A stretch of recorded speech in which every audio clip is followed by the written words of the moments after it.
Hello everyone, तो कैसे हैं आप सब। और आपका बहुत बहुत स्वागत है हमारे इस यूट्यूब चैनल जिसका नाम है जाबिश फिजिक्स और वेव ऑप्टिक्स के सीरीज ऑफ लेक्चर्स के इस लेक्चर में हम बात करेंगे यंग्स डबल स्लिट एक्सपेरिमेंट से रिलेटेड कुछ पॉइंट्स। और कुछ पॉइंट्स क्या है जो हम लोगों ने पिछले लेक्चर में समझा था, जो डेरिवेशन हम लोगों ने किया था उसमें कुछ एजम्पशन हम लोगों ने कंसीडर किया था, लेकिन मैंने वो बताया नहीं था क्योंकि आपको आपके दिमाग में कंसेप्ट डालना था। चूंकि वो आपने बेहतरीन तरीके से समझ लिया है तो अब मैं उस चीज को इस लेक्चर में जाहिर करूंगा।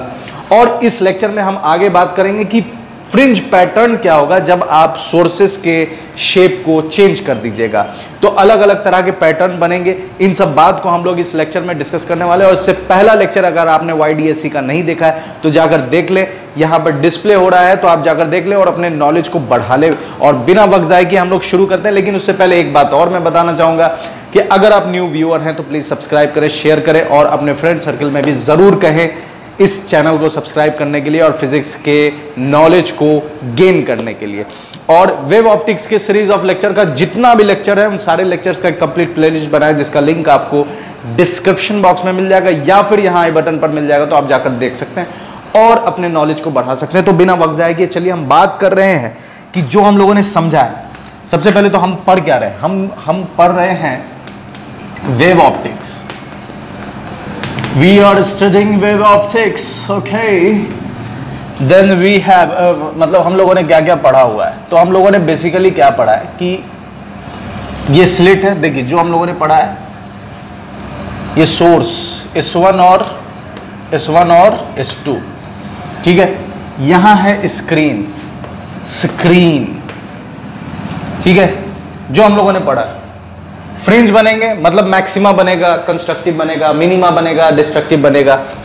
सोर्स, और इस सोर्स को थोड़ा और नीचे ले चलते हैं ताकि और अच्छे से फिगर बन सके, ठीक है। ये एक सोर्स यहाँ S1 और दूसरा सोर्स है यहाँ मान लीजिए S2, ठीक है। स्क्रीन,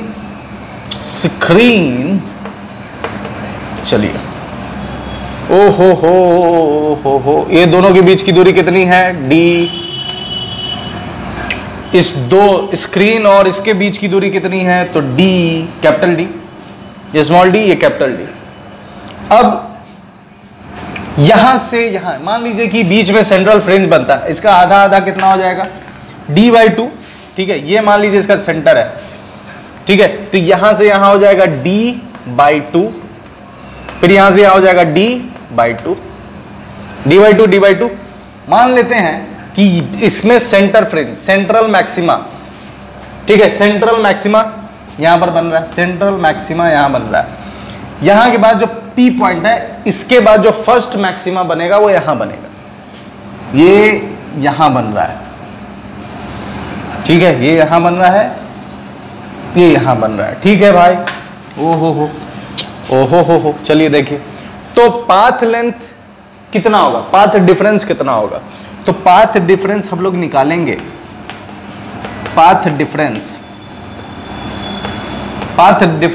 होगा S2P minus S1P। Path difference होगा S2P minus S1P। Delta X is equal to S2P minus S1P, ठीक है। समझ में आ रहा है? डेल्टा X क्या है? S2P माइनस S1P, ठीक है भाई, अच्छे से आ रहा है समझ में। अब इस पे S2P अगर हम निकालना चाहें तो कैसे निकालेंगे? तो S2P निकालने के लिए मतलब डेल्टा S2P माइनस S1P बराबर डेल्टा X। तो S2P अगर हम निकालेंगे तो कैसे निकालेंगे? तो ध्यान से देखें कि ये D है, यहां से एक लाइन अगर हम ऐसे जोड़ दें, ठीक है, यहां से भी जोड़ दें और यहां से भी जोड़ दें, ठीक है, यहां से भी हम जोड़ दे रहे हैं और इसके सेंटर से भी हम एक लाइन ले जा रहे हैं, मतलब कि दोनों सोर्स के सेंटर से भी एक लाइन हम यहां से ऐसे ले जा रहे हैं, ठीक है। सेंटर से भी हमने एक लाइन, और ये यहां एंगल कितना बन रहा है? थीटा। एंगल कितना बन रहा है? थीटा। अब S2P को हम क्या लिख सकते हैं? तो ध्यान से देखें, S2P और ये पॉइंट कुछ मान लेते हैं, A मान लीजिए, ये पॉइंट B मान लीजिए। अब देखिए S2P ये एक राइट एंगल ट्रायंगल देखने को मिल रहा है आपको, S2AP P H2AP, H2AP एक राइट एंगल ट्रायंगल देखने को मिल रहा है। अब इस राइट एंगल ट्रायंगल में अगर हम पाइथागोरस लगाए H2P तो क्या लिख सकते हैं, रूट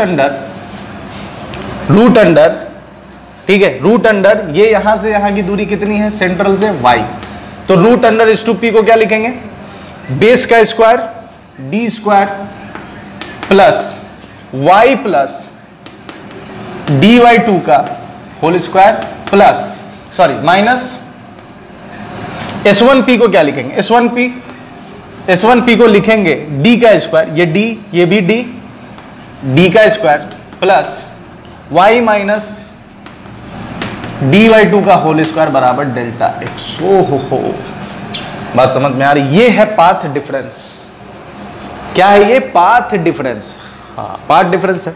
अब हम इसमें और क्या लिख सकते हैं, इसमें हम और क्या लिख सकते हैं, तो इसमें हम ऐसे लिख सकते हैं, अगर हम बात करें फॉर मैक्सिमा,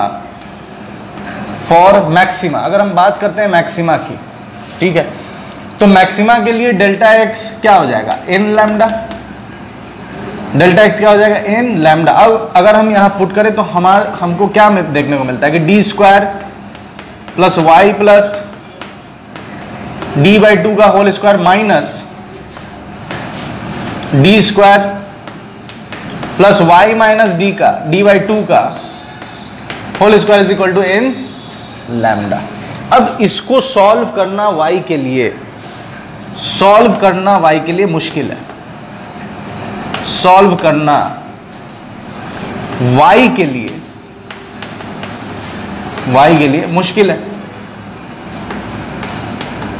मुश्किल है, तो हम क्या करते हैं, ये एक तरीका है पार्ट डिफरेंस निकालने का, ये एक तरीका है, लेकिन ये इसको सॉल्व करने में आपको समझिए कि हालत खराब हो जाएगा, इसलिए हम क्या करेंगे, दूसरा एजम्पशन लेते हैं। अब बात करते हैं हम लोग एजम्पशन की, और उसी एजम्पशन पर हमने पीछे डेरिवेशन किया है भाई। अब बात करते हैं हम किसकी, एजम्पशन की। अब बात कर रहे हैं हम किसकी, एजम्पशन की। अब क्या क्या हमने एज्यूम किया है, ये सही है, इसमें कोई गड़बड़ नहीं है, लेकिन y के लिए इस इक्वेशन को सॉल्व करना is tough, so we introduce some assumption, कुछ एजम्पशन को हम लेकर आते हैं ताकि हमारा कैलकुलेशन क्या हो जाए, आसान हो जाए। ठीक है, आसान करना है एजम्पशन, तो पहला एजम्पशन क्या लेते हैं, पहला एजम्पशन लेंगे हम, फर्स्ट एजम्पशन क्या है, तो पहला एजम्पशन है कि जो d है, पहला एजम्पशन कि ये जो d है, ये जो कैपिटल D है, ये काफी बड़ा है किससे, ये जो कैपिटल D है ये काफी बड़ा है किससे, स्मॉल d से, ये जो कैपिटल D है ये काफी बड़ा है किससे, स्मॉल d से। अच्छा, जब हम ये कंसीडर करेंगे कि ये जो d है ये काफी बड़ा है किससे, स्मॉल d से, देन तब इस केस में रेज कैसी हो जाएगी, जो एक्चुअली में वेव है, लेकिन हम इसको क्या बोल रहे हैं, रेज बोल सकते हैं, क्योंकि बेसिकली हम लाइट ही पढ़ रहे हैं, तो जो वेव्स है उसको हम क्या बोल रहे हैं, यहां पर रेज बोल रहे हैं। तब रेज आर क्या, पैरेलल, तब रेज क्या हो जाएगी, पैरेलल।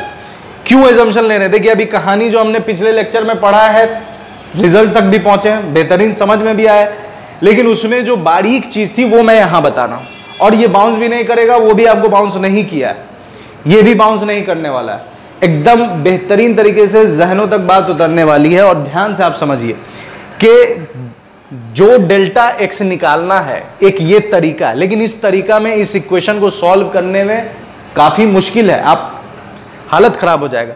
इसलिए हम क्या करते हैं, इससे आसान बनाने के लिए हम कुछ एजम्पशन ले लेते हैं। एजम्पशन क्या है कि d बहुत बड़ा है किससे, स्मॉल d से। अब जब हम ये एजम्पशन लेंगे तो रेज क्या हो जाएगी, रेज पैरेलल। अब जब रेज पैरेलल है, तो जब पैरेलल रेज है तो अब देखिए कहानी क्या है, जब रेज पैरेलल है तो उसके बाद की कहानी क्या है, ये एक कहानी है, ये कहानी है, इसको यहां हमने इस बक्से में डाल दिया।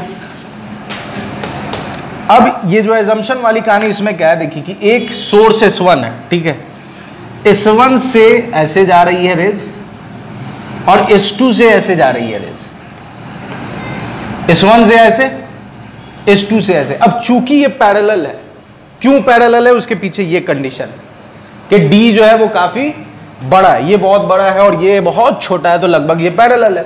अब जब पैरेलल है तो हम क्या करेंगे, और यहां ये एंगल कितना बन रहा है, थीटा, तो हम क्या करते हैं, यहां से इससे इस पर परपेंडिकुलर डाल देते हैं, उससे इस पर परपेंडिकुलर डाल देंगे, ठीक है। और ये यहां थीटा, जो थीटा यहां बन रहा है वही थीटा ये है, ये थीटा यहां बन रहा है, ये इस पर 90 है, ये इस पर 90 है, तो दोनों 90 के बीच में जो एंगल बनेगा ये थीटा, तो यहां भी थीटा, तो ये जो आया यही ना एक्चुअली में डेल्टा एक्स है, यही है। तो हमने क्या किया, एक एजम्पशन लेकर डेल्टा एक्स निकाल लिया। बात समझ में आ रही है, हमने एक एजम्पशन लिया और एजम्पशन लेने के बाद हमने क्या किया, डेल्टा एक्स निकाल लिया। अब डेल्टा एक्स इजीली निकल जाएगा। अब ध्यान से देखें, इसमें अगर हम इस छोटे से ट्रायंगल की बात करें तो डेल्टा एक्स क्या हो सकता है, या हाँ डेल्टा एक्स क्या हो सकता है, ये क्या है, डी, दोनों सोर्स के बीच की दूरी क्या है। अब इस ट्रायंगल में आप डेल्टा एक्स की बात करें तो हम लगाते हैं अगर साइन थीटा, ठीक है, लगाइए साइन थीटा, तो साइन थीटा क्या होगा, पी बाई एच। अब इस थीटा के लिए परपेंडिकुलर क्या होगा, तो इस थीटा के लिए परपेंडिकुलर हो जाएगा डेल्टा एक्स, और हाइपोटेनस क्या हो जाएगा, डी। तो साइन थीटा क्या आ गया, सॉरी डेल्टा एक्स क्या आ गया, डेल्टा एक्स आ गया आपका, डेल्टा एक्स आ गया डी साइन थीटा। ओ हो, अब देखें आप, डेल्टा एक्स क्या आ गया, डी साइन थीटा। और कंस्ट्रक्टिव के लिए डेल्टा एक्स क्या डालते हैं, डेल्टा एक्स क्या डालते हैं, एन लैम्डा। अब एन लैम्डा पुट कर दो, डेल्टा एक्स की जगह अगर आप एन लैम्डा पुट कीजिएगा तो क्या मिलेगा आपको, डेल्टा एक्स की जगह आप एन लैम्डा पुट कीजिए, डेल्टा एक्स बराबर D sine theta, D sine theta, ठीक है। और डेल्टा एक्स की जगह क्या डालना है, एन लैम्डा, तो एन लैम्डा बराबर डी साइन थीटा। इससे हम क्या निकाल सकते हैं,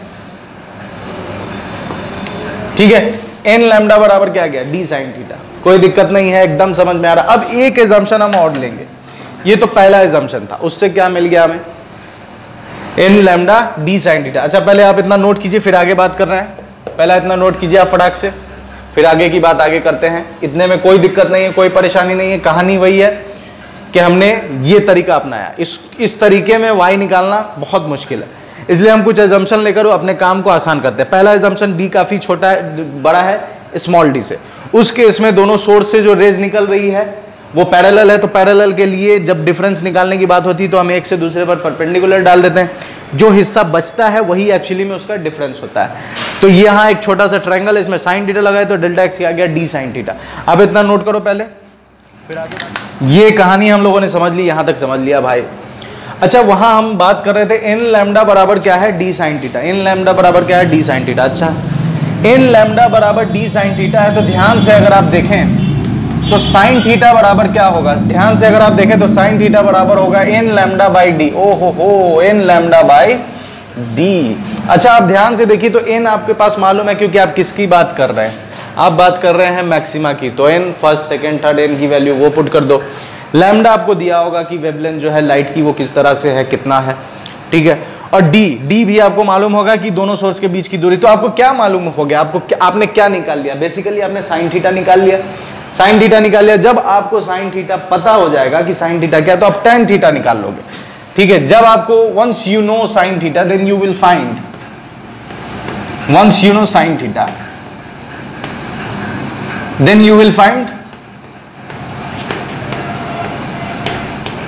you will find cos tan theta. आप क्या निकाल लोगे, tan थीटा। और tan थीटा अगर आप ध्यान से देखो तो tan थीटा क्या होता है, perpendicular by base, tan theta बराबर परपेंडिकुलर y बाई बेस क्या है, d। तो आप y निकाल लिया, आपने y निकाल लिया d tan थीटा।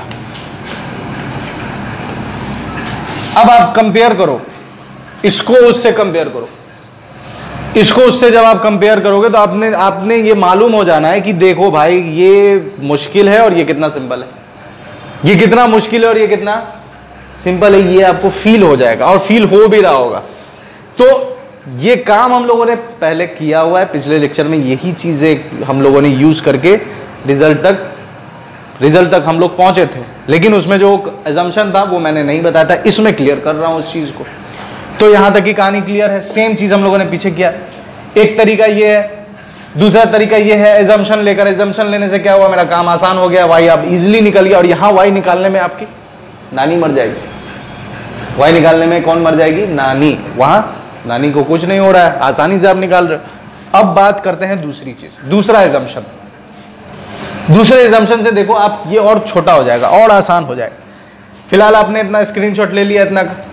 अब ये हिस्सा मिटा रहा हूं मैं और दूसरे एजम्पशन की बात करता हूं, ठीक है। दूसरे एजम्पशन की बात कर रहा हूं, स्क्रीन पे स्क्रीन सब मिटाओ। अब दूसरे एजम्पशन की बात करते हैं। दूसरा एजम्पशन क्या है, पहला एजम्पशन और यहां दूसरा एजम्पशन। दूसरा एजम्पशन ये है कि अगर मान लीजिए y बहुत छोटा हो गया, किससे, d से। y बहुत छोटा हो गया किससे, d से। ये जो y है, ठीक है, ये बहुत छोटा हो गया किससे, d से। जब ये y बहुत छोटा हो जाएगा d से, तो ध्यान से देखिए y और d के बीच में एंगल बन रहा है theta. Then theta become very small, then theta is very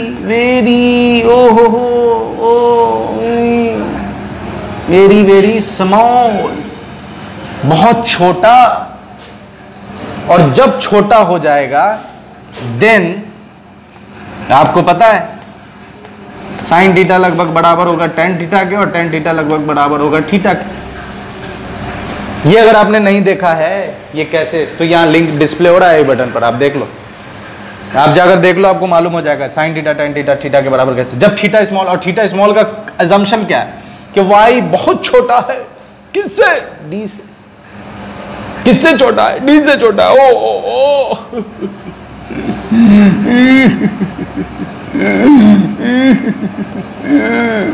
चलिए यहां तक की कहानी क्लियर। अब क्या कर सकते हैं, अब आराम से हम काम कर सकते हैं। जब साइन थीटा टेन थीटा के बराबर है तो डेल्टा एक्स क्या आया भाई, n lambda D sine theta क्या आया, डी साइन थीटा। तो एन लैम्डा डी, और साइन थीटा की जगह क्या डाल दो, टेन थीटा। टेन थीटा, और टेन थीटा क्या होता है, y by d. D tan theta होता है वाई बाई डी। तो वाई क्या आ गया, वाई क्या आ गया,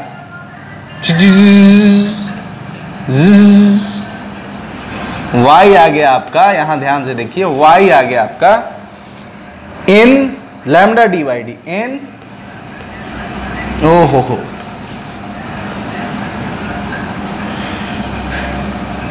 बात समझ में आ रही है। एजम्पशन से कहानी कितना छोटा हो गया। तीनों केस आपके स्क्रीन पर, तीनों केस इससे मुश्किल। एक एजम्पशन लिया आसान हुआ, दूसरा एजम्पशन लिया और आसान हो गया फटाक से। N lambda d by d सब चीज आपको पता है, सारी बातें आपको मालूम है। तो ये चीज है, यही कंसीडर हम लोगों ने किया था। और एक बात हमेशा याद रखिए, 96% केसेस ऐसे ही मिलेंगे आपको, ऐसे 96% केसेस ऐसे मिलेंगे। इक्का दुक्का ये मिलेगा, ये नहीं मिलता है, इसलिए आप बेफिक्र रहो, इस तरह का केस नहीं मिलने वाला है। तो ये एजम्पशन है जो हम लोगों ने कंसीडर करके YDSC सेटअप में लगाया और मैथमेटिकली ऑपरेट करके रिजल्ट तक हम लोग पहुंचे। तो आप फटाक से इसको भी नोट कर लो, और उम्मीद करते हैं बेहतरीन तरीके से समझ में आया होगा, मेरा कॉन्फिडेंस है। इसे नोट कीजिए, फिर हम लोग बात करेंगे फ्रिंज पैटर्न पर। तो पहले इसको नोट कर लीजिए फटाक से, ठीक है। तो यहां तक की कहानी क्लियर है, यहां तक हम लोगों ने समझ लिया। अब बात करते हैं फ्रिंज पैटर्न, बात कर रहे हैं फ्रिंज पैटर्न की।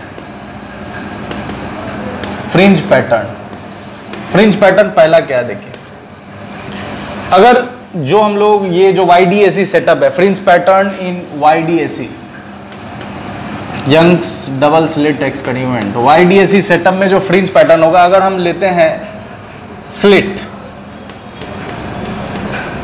लेते हैं अगर, तो स्लिट अगर हम ले देंगे, ये S1, ये S2, ये स्क्रीन, तो जो फ्रिंज बनते, जो फ्रिंज तैयार होंगे यहां उस फ्रिंज का पैटर्न कुछ ऐसा होगा। फ्रिंज जो बनेंगे वो कैसे होंगे? Straight fringe. कैसे फ्रिंज बनेंगे? Straight fringe. स्ट्रेट फ्रिंज बोले तो कुछ ऐसा, ठीक है। स्ट्रेट फ्रिंज कुछ ऐसा फ्रिंज बनेगा। ब्राइट डार्क ये पैटर्न कुछ देखने को मिलेगा। ऐसा फ्रिंज ऐसा कब बनेगा? जब स्लिट्स होंगे, जो हम लोगों ने YDAC में जिस पर बेसिकली पूरा काम किया है, तो वो कुछ ऐसा होगा। अगर पहला, दूसरा देखिए, अगर स्लिट हो, पिन होल्स हो, अगर pin holes, S1 S2 slit के बजाय क्या हो गया? पिन होल्स हो गए, ठीक है। पिन होल्स हो गए, ये यही चीज है। सोर्स S1 S2 ये हो गए हैं पिन होल्स। तो स्क्रीन पर फ्रिंज का पैटर्न कैसा होगा देखिए, सोचिए क्या हो सकता है। पिन होल्स, जब हम स्लिट का काम करेंगे तो फ्रिंज पैटर्न कैसा होगा? स्ट्रेच फ्रिंज बनेगा। जब हम उस स्लिट को रिप्लेस कर देंगे किससे? पिन होल्स से। जब हम पिन होल्स से रिप्लेस करेंगे तो एक्चुअली होगा ये कि ये स्क्रीन है, ये स्क्रीन है। तो जो D है इस केस में D क्या था? D बेसिकली यही था ना, ये D है। तो जैसे ही इस तरफ आएगा तो D इंक्रीज हो जाएगा। D जब इंक्रीज हो जाएगा, ये D इंक्रीज मतलब कि ये स्क्रीन है, ये ऐसे है ना, ये 2D, ये मान लीजिए स्क्रीन ऐसे। तो जब मान लीजिए यहां है और ठीक यहां है, तो D क्या हो जाएगा? बढ़ जाएगा। तो D जब बढ़ जाएगा तो D के बढ़ने से वो साइड का पैटर्न क्या हो जाएगा? उठता चला जाएगा। D के बढ़ने से क्या हो जाएगा? साइड का पैटर्न उठता चला जाएगा। तो ये कुछ इस तरह का आपको पैटर्न देखने को मिलेगा, ये कुछ ऐसा।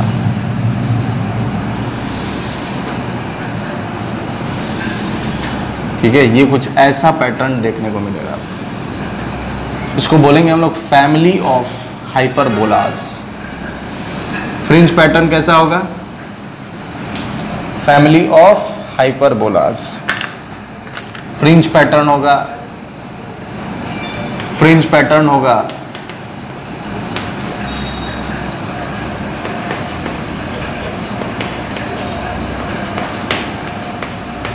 फैमिली ऑफ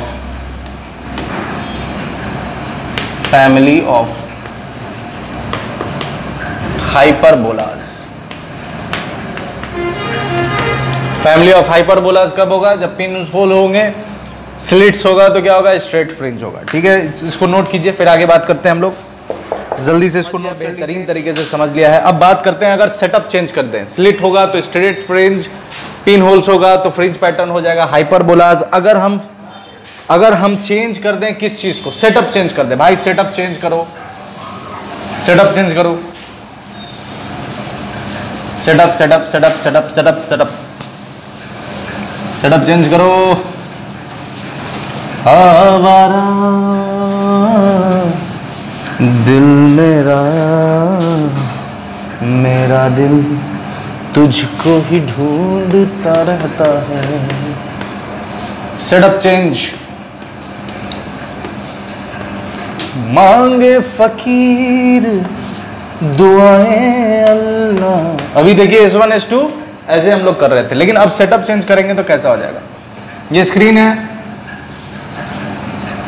और S1 S2 ऐसा हो गया। ओहो, वर्टिकली से हॉरिजॉन्टली। P पॉइंट पैटर्न कैसा बनेगा? फ्रिंज पैटर्न कैसा बनेगा स्क्रीन पर देखिए। तो अब इसमें एक चीज समझना है कि मैक्सिमम के लिए, for maxima, central maxima, delta x क्या होता है? 0। डेल्टा एक्स एक्चुअली क्या होगा? S2P minus S1P। और S2P माइनस S1P अगर 0 है तो बनेगा सेंट्रल मैक्सिमा। अब जब सेंट्रल मैक्सिमा बनेगा भाई, तो हम P को कैसे घुमाएं, किस तरह से घुमाएं जो ना तो ये चेंज हो और ना ही ये चेंज हो, और जब दोनों ही चेंज नहीं होगा तो इसका रिजल्ट भी कांस्टेंट रहेगा, 0 ही रहेगा। तो आप ध्यान से देखो कि अगर ये है और यहां फिक्स्ड है तो मैं इसको कैसे घुमा सकता हूं। अगर मैं इसको नीचे ले जाऊंगा तो ये पीछे शिफ्ट होगा, अगर इसको दाहिने बाएं करूंगा तो भी ये पीछे शिफ्ट होगा। तो एक उपाय क्या है कि मैं इसको ऐसा घुमाऊं तो एक सर्कल बनता हुआ नजर आएगा। अगर मैं इसको नीचे ले जाता हूं तो ये पीछे आएगा। अगर मान लो कि ये यहां ये फिक्स्ड है, अगर मैं इसको नीचे लाऊंगा तो मेरी कोहनी जो है एल्बो पीछे शिफ्ट होगी। वो म्यूजिक नहीं, इस पर फोकस कीजिए, पीछे आएगा। तो एक उपाय क्या है कि मैं इसको ऐसा गोल गोल घुमाऊं तो ये फिक्स्ड रहेगा। तो हम क्या चाह रहे हैं कि ये फिक्स्ड रहे ताकि ये फिक्स्ड रहे। तो हम इसको कैसा घुमाएंगे, पी को ऐसा घुमाएंगे, गोल गोल घुमाएंगे। तो पी को गोल गोल घुमाएंगे, पी को सर्कल में घुमाएंगे, यहां नहीं लिखते हैं, यही लिखते हैं, ठीक है। पी को सर्कल में घुमाएंगे, सर्कल में घुमाएंगे ताकि S2P और S1P चेंज ना हो, चेंज नहीं होगा तो पैटर्न कैसा बनेगा, फ्रिंज पैटर्न देखिए, फ्रिंज पैटर्न देखिए, फ्रिंज पैटर्न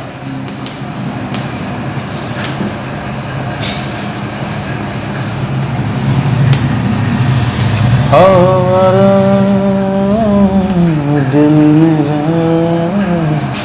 फ्रिंज पैटर्न कुछ ऐसा बनेगा, मेरा दिल तुझको ही ढूंढता रहता है,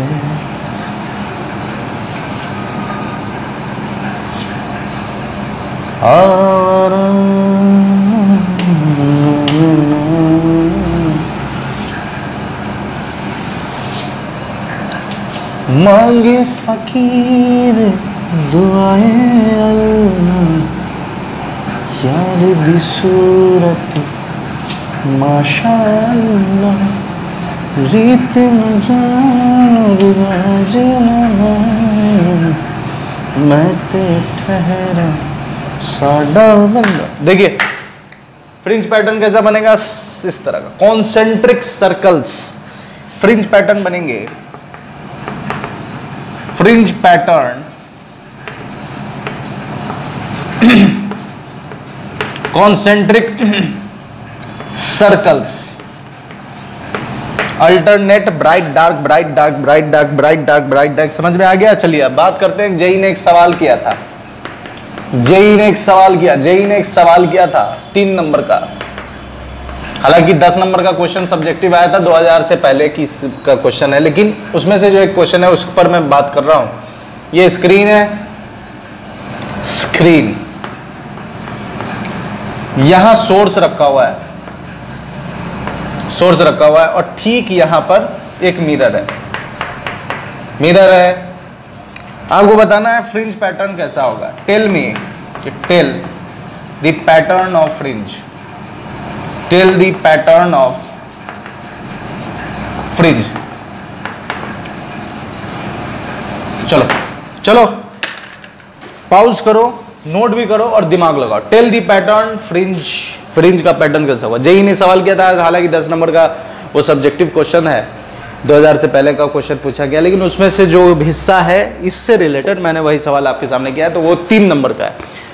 तो 3 नंबर का सवाल देखो कितना लल्लू सा है। दिमाग लगाओ, दिमाग लगाओ, लगाओ। हाँ हाँ सही जा रहे हो, ठीक है, पकड़ रहे हो, हाँ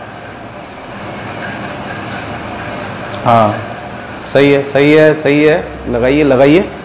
पहुंच चुके हो 80% तुमने सॉल्व कर लिया है, 80% हो गया, सॉल्व हो गया 80%।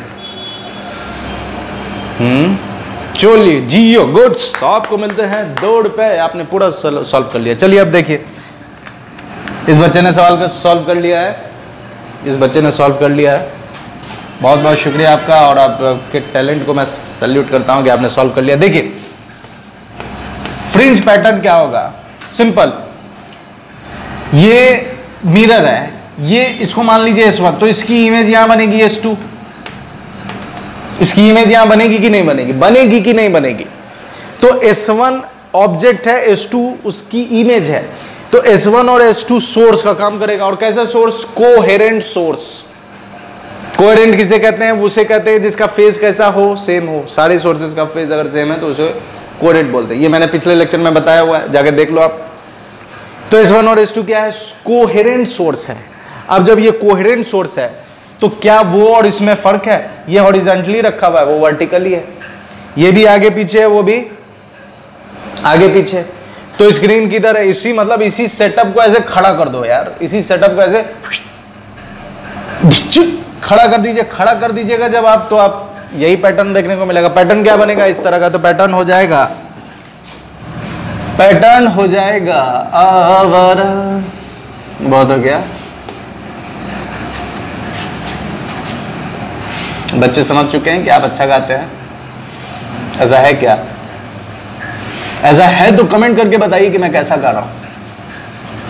फ्रिंज पैटर्न कुछ ऐसा बनेगा, कॉन्सेंट्रिक सर्कल। कमेंट में बताना कि समझ में आया कि नहीं, गाना नहीं, मेन मुद्दा गाना नहीं, ठीक है। तो मेरे साथ बने रहने के लिए, या यहां तक की कहानी बिल्कुल बेहतरीन तरीके से समझ में आई होगी। इसके नेक्स्ट लेक्चर में हम बात करेंगे ऑप्टिकल लेंथ वगैरह वगैरह। अगर मान लीजिए इसी सेटअप में अगर हम ग्लास स्लैब डाल दे तब क्या क्या चीजें होंगी, तो उन सब चीजों को हम लोग इसके नेक्स्ट लेक्चर में डिस्कस करेंगे, जिसका लिंक यहां डिस्प्ले हो रहा है, तो आप जाकर देख सकते हैं। और मेरे साथ बने रहने के लिए बहुत बहुत शुक्रिया, अपना ख्याल रखें, गुड बाय एंड खुदा हाफिज।